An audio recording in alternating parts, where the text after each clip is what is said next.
Hello and welcome, and thank you again for joining with me as we are going through chapter 5 of Proverbs. We began yesterday by reading verses 15, 16, and 17, where Solomon basically talks about the sources of water that were available to the Israelis in his time, and still pretty much true today, that there was water that was in cisterns, which were catchments that held water, rainwater, so they would have water to carry them through the entire year, because half the year is really a dry season in Israel. And then you had the wells that they would dig, sometimes at great depths, in order to hit those underground springs of water that became, if you had one of those, you were doing well. It was a real sign of prosperity. And then lastly, there were the natural springs that would grow up, much like the Gihon spring that you find in Jerusalem. Basically, the ancient city of Jerusalem relied upon one natural spring, and this natural spring would basically, they call it a karstic spring, or we might call it artesian spring. Basically, the word Gihon means to pulse, and basically these are waters that kind of pump up from underground and create water on the surface.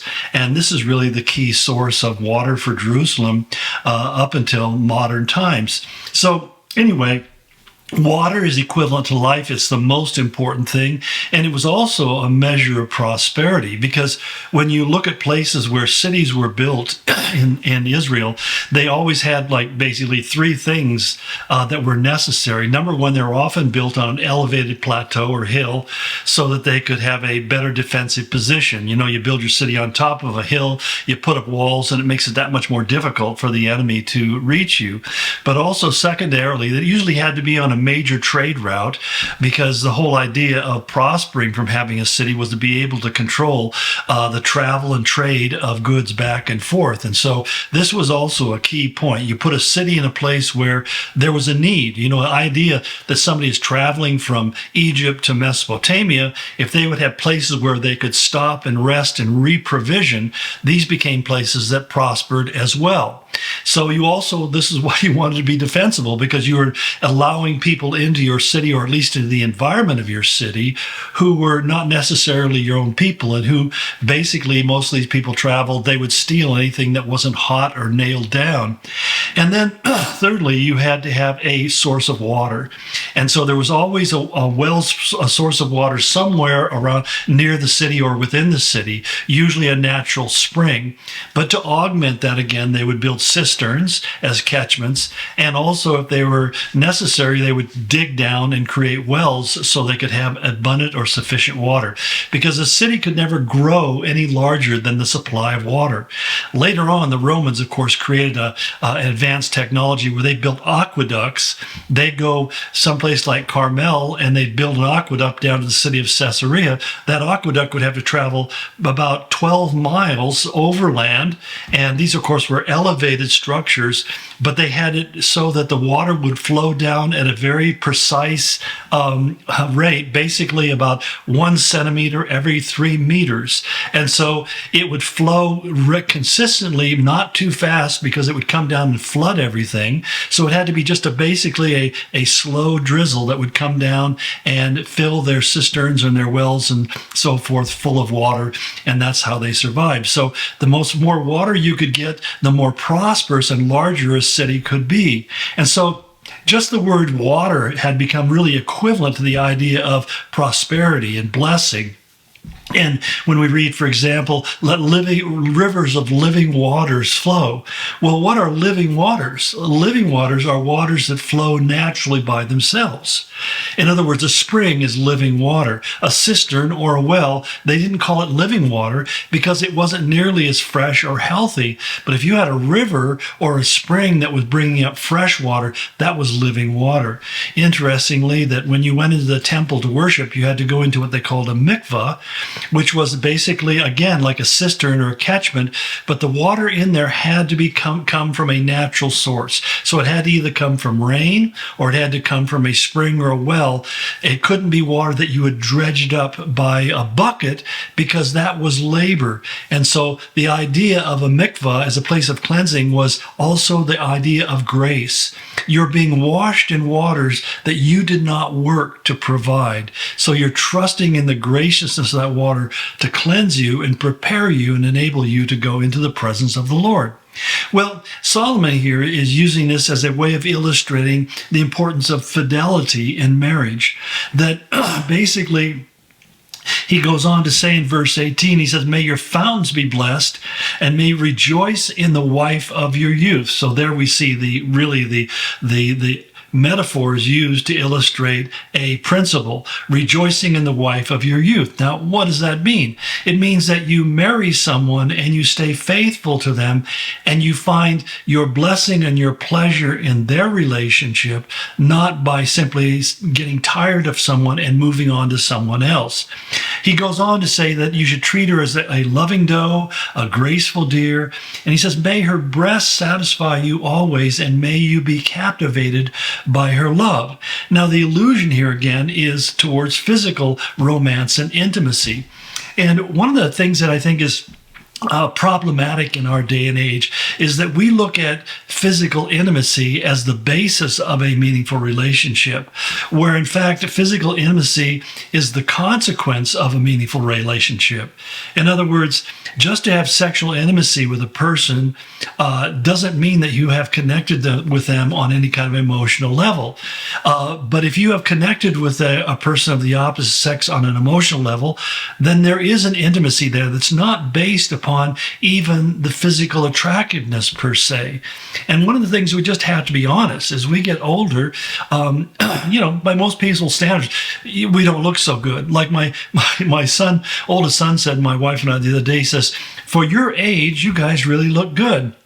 And I think about it here, we're 75, and I take that as a compliment, but we don't look nearly as good as we did when we were 25.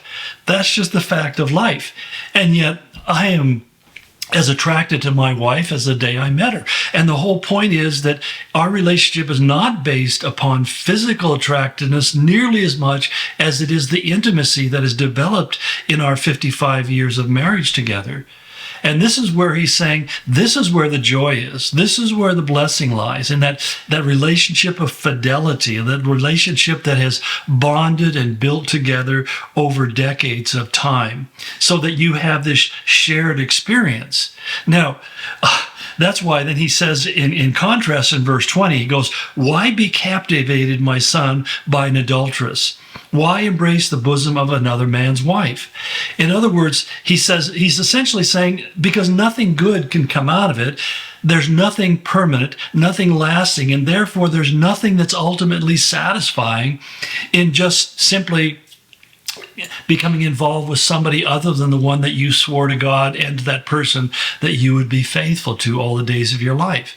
In fact, as we get further into chapter 6 and chapter 7, he speaks, especially in chapter 6, he speaks very, very strongly about the consequences of marital unfaithfulness, that it has a punishing side to it. And so he says, don't waste yourself in that. So there's a very pragmatic aspect of this, because the ancients looked at marriage relationships far more pragmatically than we do. They didn't start with romance. They started by saying, is this a beneficial bond? Is this a good match? And this is something that's largely missing in our culture today.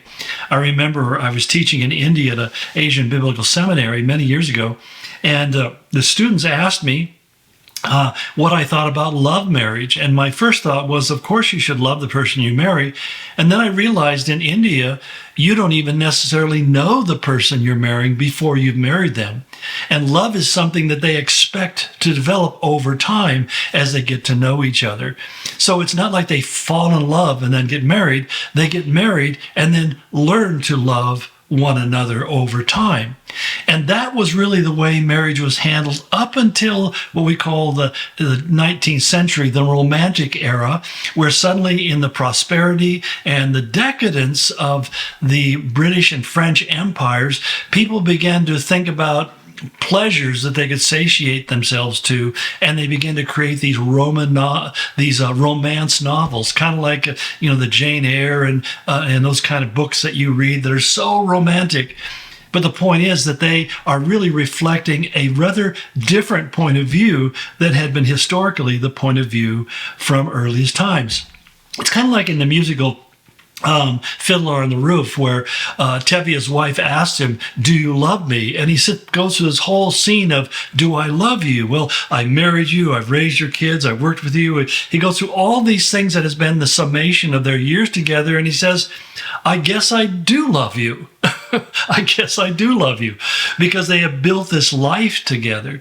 And I know that may not sound terribly attractive to some people, especially young people who have this concept of finding their soulmate, kind of like you look at one person and suddenly you're just one. And I hear this all the time. I'm looking for my soulmate. Well, all I can say is you're not going to find them. Soulmates are built, they're not found. And that's why the whole instruction of Scripture is, don't go looking for something better or different or new or more exciting, but rather invest in the relationship you have, and it will yield rewards above and beyond everything that you can imagine. Because anything other than that is basically a fruitless relationship that will create more problems than solutions.